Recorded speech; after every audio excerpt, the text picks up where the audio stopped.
I wanted to give you a brief update on Alex Belfield and also say a couple of things for individuals who find themselves in prison after the Southport protests, or perhaps you're a family member who has someone out in prison. Perhaps you're a family member of a 53-year-old lady who said something on Facebook that maybe she shouldn't have, and now finds herself actually in jail. 177 people jailed as a result of protest after Southport. And also that comes, hand in hand with news that the CEO of Telegram has just been detained in Paris for the crime of having Telegram, and he could face a possible sentence of up to 20 years. But I just wanted to say three things really about individuals who find themselves in prison. Let's say you are a 53-year-old lady who made a Facebook post. The first thing is, I would say you cannot rationalize the irrational, right? So you cannot make sense of something that doesn't make sense. It's nonsensical. It makes no sense to put a lady who said something she maybe shouldn't have on Facebook, to put her in prison. That makes no sense. That's not a rational thing. You cannot make sense of something that doesn't make sense. Just like the COVID regs, right? You can't make them make sense because they never made sense. Standing on a sticky circle was never going to save you from COVID. It was just a sticky circle to make people feel better, and someone made up a rule and other people implemented it. You can't make things that have never made sense make sense. And that's really weird when it involves the law or things like the police. Because we're brought up, you want to believe the law's the law, and you want to believe the police help police the law. But when you realise in a broader setting, well, wait a minute, the law is very different when it was applied to the protesters in Southport, and then the police will do whatever they're told by the latest government, so they just become the henchmen of the government.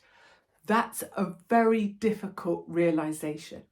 And it's something Alex Belfield and I talk about a lot. In fact, we probably do it every conversation we have, and we speak every week, every other week, is just you have to circle back to you can't make it make sense because it doesn't make sense. And that's not okay. That's just never going to get better. And the only thing you can do is sit with that. This doesn't make sense. The law is not the law. The law is different things for different people according to who they are, where they come from, what government wants what to happen, what two-tier Keir Starmer wants to happen.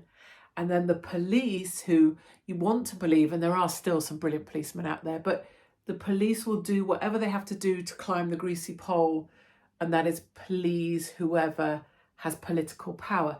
That's a horrible, horrible realisation. And it's not something I would wish on anyone.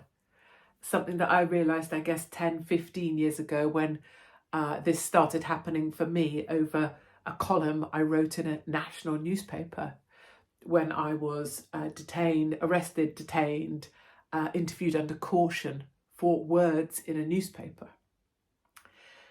So once you've realised some of these bigger things, that still leaves you in prison whilst the rest of the world isn't, and you're the one living that every single day.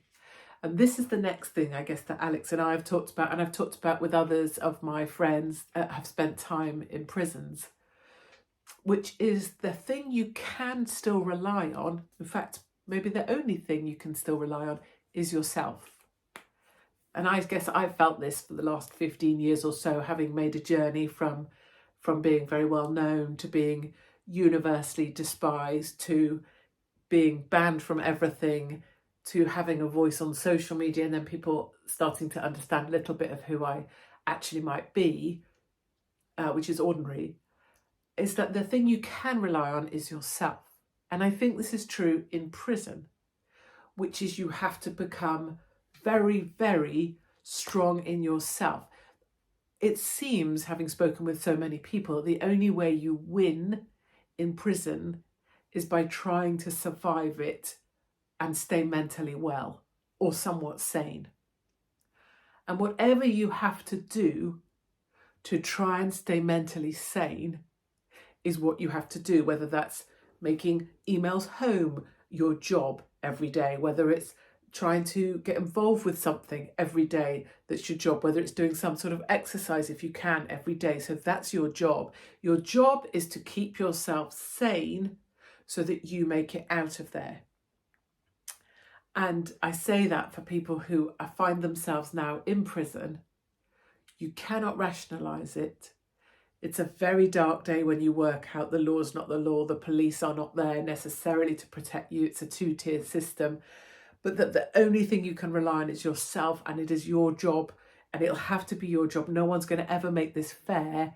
Your job is to try and get yourself through it. And the way that you might do that, for example, the way that I've endured certain things is just by making yourself tougher than you were, making yourself, more invincible than you were, by having a method of coping with things. I'm not inside, I'm not in prison, but I've had situations, I guess, that are similar on the outside.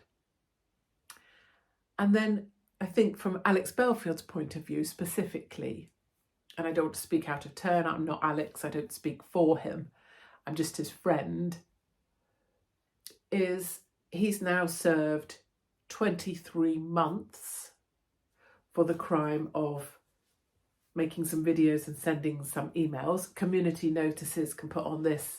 He was convicted of this, he's convicted of stalking.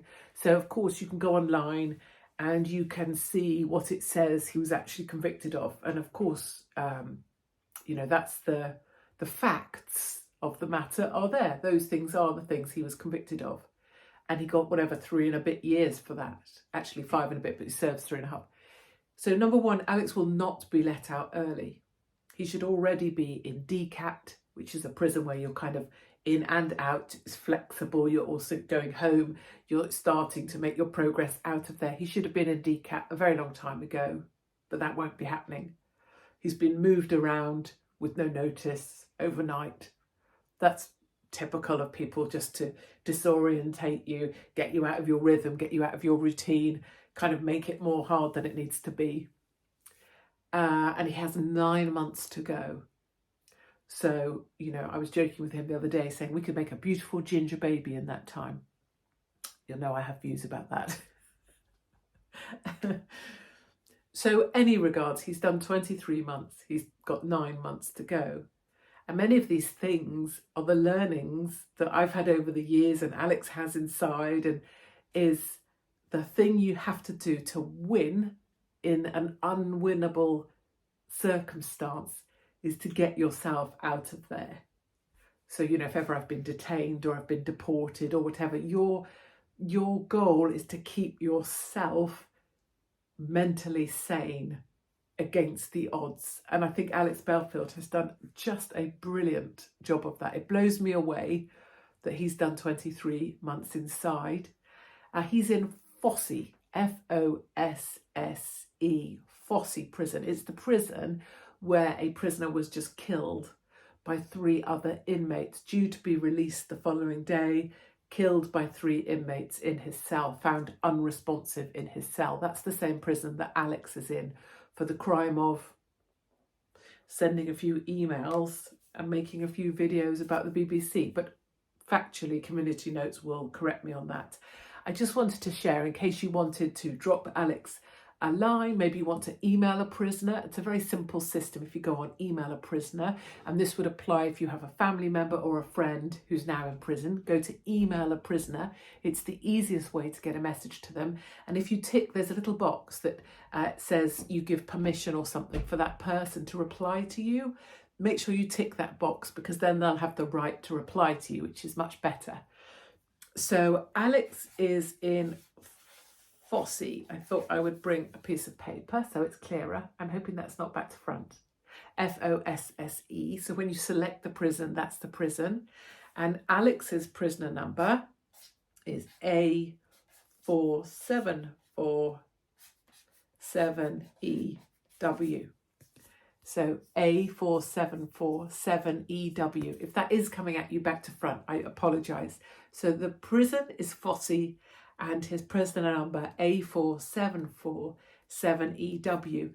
And I think if perhaps you're a family member of somebody who is in prison, a 52-year-old lady who wrote a Facebook post, for example, One of the most helpful things is spreading how to do email a prisoner, the prisoner number, and also the prison, because those are the bits of information you'll need in order to be able to send an email or a letter. And I think it sort of links back as a circle. One of the ways of keeping yourself sane, it seems, in prison is by receiving mail and emails that you then make it your discipline that you have to reply to personally, so it gives you purpose. And as I say, I'm not in prison, so what do I know? All I've done is spent time with people who are, and a lot of time with prison staff, many of whom are very charming and super supportive and have impossible jobs. So that's my bank holiday missive, really, to all the people who aren't outside, is that I guess you continue to wrestle with this makes no sense. That will presumably be your overriding thoughts every single day. This makes no sense, and you can't resolve it by making it make sense. You know, like if you had a hurt thing or a cut, you can resolve that with a plaster. If you break a leg, you can resolve that by having it reset. If you have your heart broken, you can resolve that by time, right? Or trying to cheer yourself up in the interim. But when you're in prison, you can't make it make sense, and there's no way of resolving it apart from getting out of there. And it seems that the way to do that is to try and stay sane, or as sane as you can, in whatever it takes to stay as strong, or to build yourself as strong as you can. Because presumably the day you win is the day you get to walk out the door.